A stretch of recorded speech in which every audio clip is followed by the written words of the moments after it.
There's a key principle to having a winning mindset in tennis and has very strong overlap and correlation with the game of poker.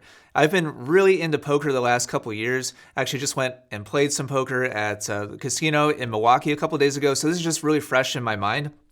Poker and tennis are both very challenging psychologically and emotionally because you can do the right thing and lose. Or you can do the wrong thing statistically and win.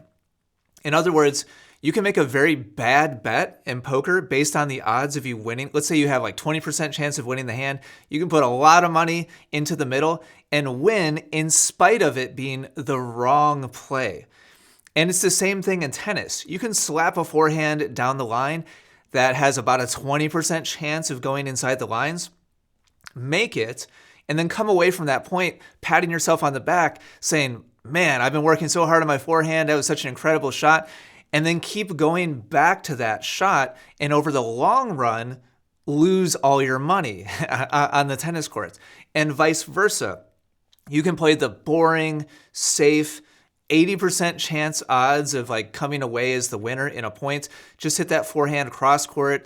Plenty of margin over the top of the net, lots of topspin to keep it in play, going to your opponent's weakness, whatever the kind of core pattern is, and you can lose the points. Even though you might be an 80% favorite, you still are going to lose 2 times out of 10. So if you hold on too tightly to each individual point, then it's very easy to get carried away in the emotions of winning and losing. If you have if you don't have a very short memory, then losing points that you should have won can cause you to veer off the path to victory and chase down very low percentage odds ways of trying to win. And it's so tempting to do that because even when the odds are very much against us, we can still win. And it's very much like a gambling, kind of mentality where we can come away the winner after hitting a really dumb shot and think we're a genius and keep going back to that well. And an hour and a half later, we've beaten ourselves trying to chase that win in a very low percentage way. So there's kind of two principles that underpin all of this. And again, the crossover between the tennis and the poker is just so fascinating to me. Principle number 1 is you have to be incredibly knowledgeable and well-versed with what the odds actually are.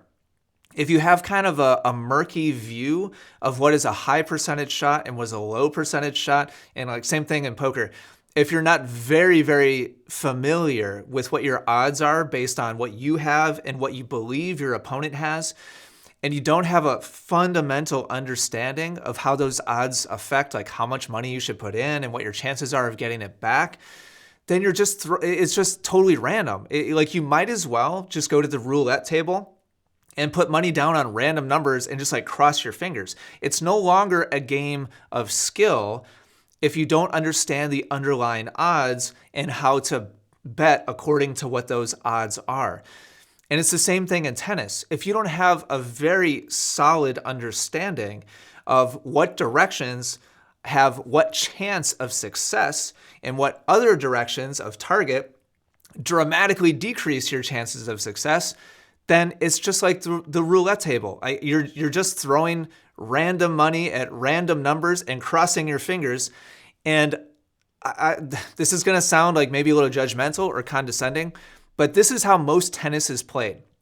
There's 2 people spinning their individual roulette wheels, crossing their fingers because they're just hitting random shots. And they're making their target decisions based on, they're standing a little bit over to that side. So I'm just going to hit to the open court kind of mentality. You're playing roulette because now you're making your decisions based on just random positioning of your opponent. It has nothing to do with the underlying geometry and the underlying patterns that are going to have greater or lesser degrees of success.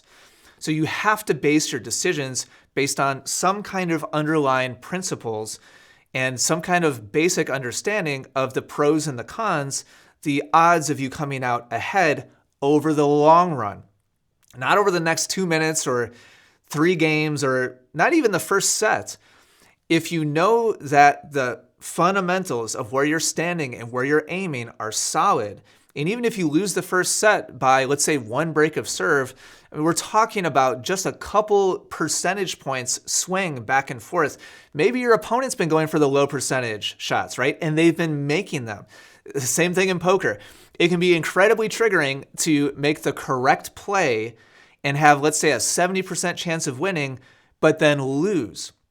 And in particular, triggering if your opponent on the other side of the court or on the other side of the poker table thinks that they won because their play was good, right? So when your opponent is slapping forehands down the line, they might go through a 10-minute or 15-minute period where they're lighting it up and they're making it.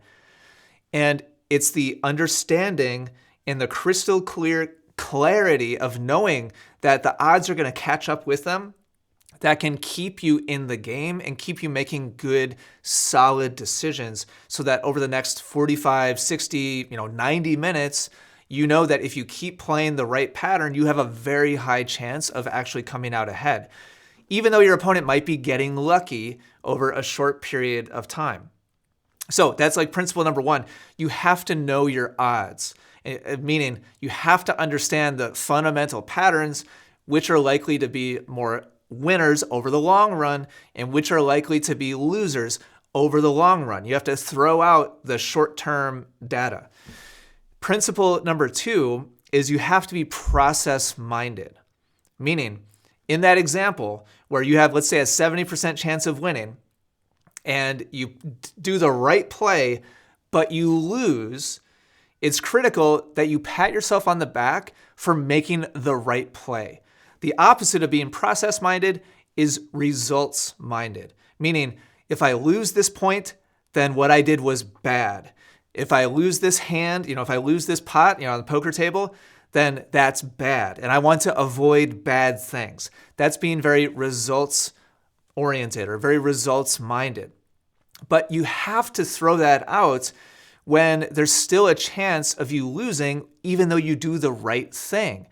So if your North Star is, did I win the point or did I lose the point? Then you're going to, again, back to the roulette wheel. And now we're just chasing the results and we're going to get very random results. And if you're playing the roulette wheel and your opponent is playing the roulette wheel, then it's all even. And it's kind of just like a coin flip, right? Like who's going to get more lucky chasing the bad targets? Who's going to get more lucky chasing the bad patterns? And that's most of tennis. Everyday players like me and like you, like just local courts, like local clubs. If you can be the person that understands the underlying principles and you can adhere to the process of picking the right targets, picking the right patterns, and sticking with a high degree of conviction to the patterns and the targets that you know over the long run are going to give you a winning edge, even if it's just by 2% or like 5% winning edge, then over the long run of hours of play, you're going to be much more successful than your peers who are just rolling the dice. Now I'm talking about like craps. Like whatever game of chance, analogy like you want to throw in there. You can tell I've got a little bit of a gambling, I don't even call it a problem. It could be a problem. I really enjoy it. Like it could be a problem if I wasn't really, honest with myself about it. So you have to understand the underlying principles and the odds. That's key principle number one. And key principle number two is you have to be process-minded and not outcome-minded. If the outcome of each individual point, the outcome of each individual game is your North Star, then you'll chase short-term gains that over the long run will probably make you much more of a loser than, I don't mean like loser like in a mean way, but just in a objective, bottom line kind of way. So this is endlessly fascinating to me, the parallels. If you can understand the underlying principles, if you can stick to the process and be happy when you stick to the process, then even after a loss, you can walk back to your car and be happy. If you're outcome minded and if you're optimizing for outcomes in the short term, then every loss is a total failure, right? And this is like the pep talk that I'm giving to me while I'm sitting at the poker table. Like, you're going to lose hands that you should have won. And if you get your satisfaction from playing the game right, then you can lose a hand, or in tennis, you can lose a match and still be satisfied and still feel like, oh, I accomplished, like, this was really excellent experience. And that was great practice and training for me, following correct principles that in the long run are going to make me a much better player. But if you flip things and you get it twisted, man, there can be this negative spiral of losing and blaming yourself and being angry that you're losing to somebody playing, low percentage, tennis. And then you can kind of chase the low percentage too, right? And be like, okay, oh, I see what you're doing. I'm going to beat you like it's your own game. And now we're back to both players playing the roulette wheel again. So anyway, some principles I've been thinking about that I think are super critical, not just for tennis and not just for poker, but for life too, right? Be process-minded. Be,